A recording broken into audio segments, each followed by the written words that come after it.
In this lecture, we are going to discuss another important characteristic of probability distributions that will help us understand stock returns. Let's temporarily bring this back to the world of finance. In finance, we're dealing with money. This is often people's life savings. In other words, it's pretty serious. We want to put great effort into avoiding disastrous outcomes. In terms of investment, what you want to avoid is that stock dropping in value by a significant amount. So far, we know this is possible because we've seen that stock returns can take on pretty extreme values, more extreme than predicted by a typical normal distribution. Of course, there are real-world examples as well. There are several stock market crashes that we can look to for evidence. Sometimes stocks simply drop in value and become worthless. Not every company is a Google or a Starbucks or an Apple. We tend to forget about those companies simply because they aren't popular. Out of sight, out of mind. However, this introduces a bias whereby we can only recall successful companies and we've completely forgotten or never even knew about the ones that failed. So far, we've looked at mean and variance as ways to characterize a distribution. These tell us about the expected value of a return and how spread out it is. In general, the mean and variance are known as the first and second moments of a distribution. We can have higher moments as well, like the third moment, the fourth moment, and so on. In fact, these moments are the ones we're interested in this lecture. The third moment is called the skewness, and the fourth moment is called the kurtosis. Note that in general, the pth standardized moment of a distribution is the expected value of the standardized random variable to the power p.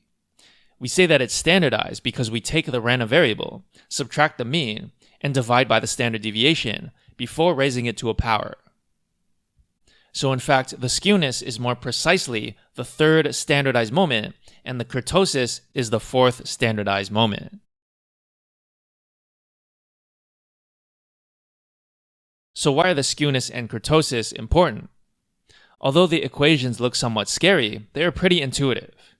In both cases, we can think of these concepts relative to the normal distribution. First, we recognize that the normal distribution is symmetric. Skewness is a measure of the asymmetry of a distribution. We say that a distribution is left skewed when it has a tail on the left. The value of the skewness in this case will be negative. We say that a distribution is right skewed when it has a tail on the right. The value of the skewness in this case will be positive. The normal distribution has a skewness of 0. So why is this important when we look at stock returns? Well, clearly we want to avoid returns which have negative skewness. This is bad because it says that we can potentially get returns which are very negative. On the other hand, we like when a distribution has a heavy positive tail. That means we are more likely to see high positive returns. So what about kurtosis? Kurtosis measures how heavy the tails of a distribution actually are. Kurtosis allows us to quantify the heaviness of the tails in a single number. Again, we usually talk about these concepts relative to the normal distribution. As we discussed previously, the t-distribution and returns in general have heavier tails than the normal. Well, it turns out that the normal distribution has a kurtosis of 3.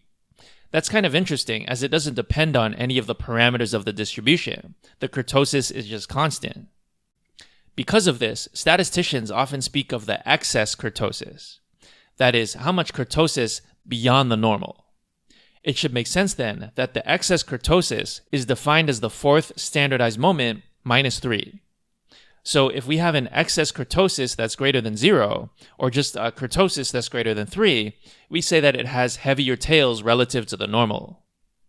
If the excess kurtosis is less than 0, then it would have lighter tails.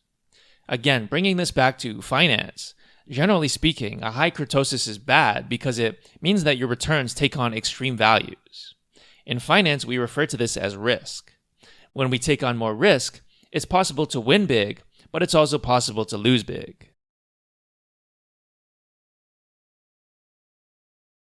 Finally, I want to make a note about how we can actually calculate skewness and kurtosis in code if you wanted to do so manually.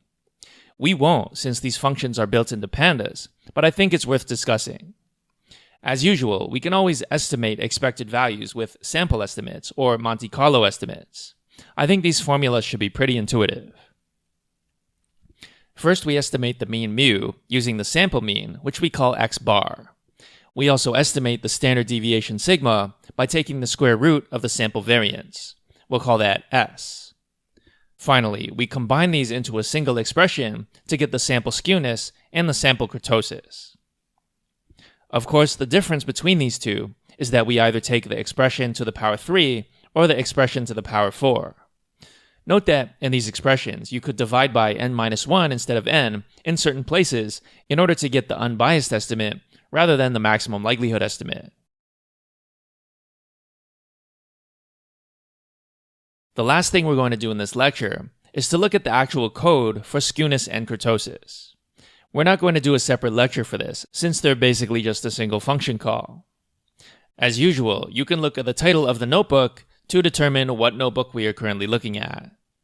As promised, all we need to do is call single functions. These are skew and kurtosis. You can see that we've done this on both the returns and the log returns. So here's the skew for the return, here's the kurtosis for the return. Here's the skew for the log return, and here's the kurtosis for the log return. So what do we see? First, we see that the skew in both cases is negative. Therefore, we would say that Starbucks returns are slightly left-tailed.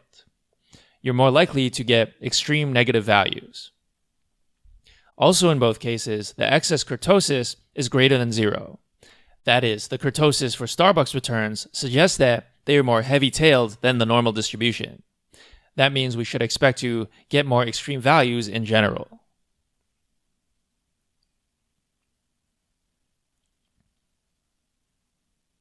Now, just as a sanity check, since it may not be immediately obvious, we should look at the skewness and kurtosis values for samples from the normal distribution. Since we see that both of these values are very close to 0, this confirms that we are indeed looking at the excess kurtosis and not the kurtosis.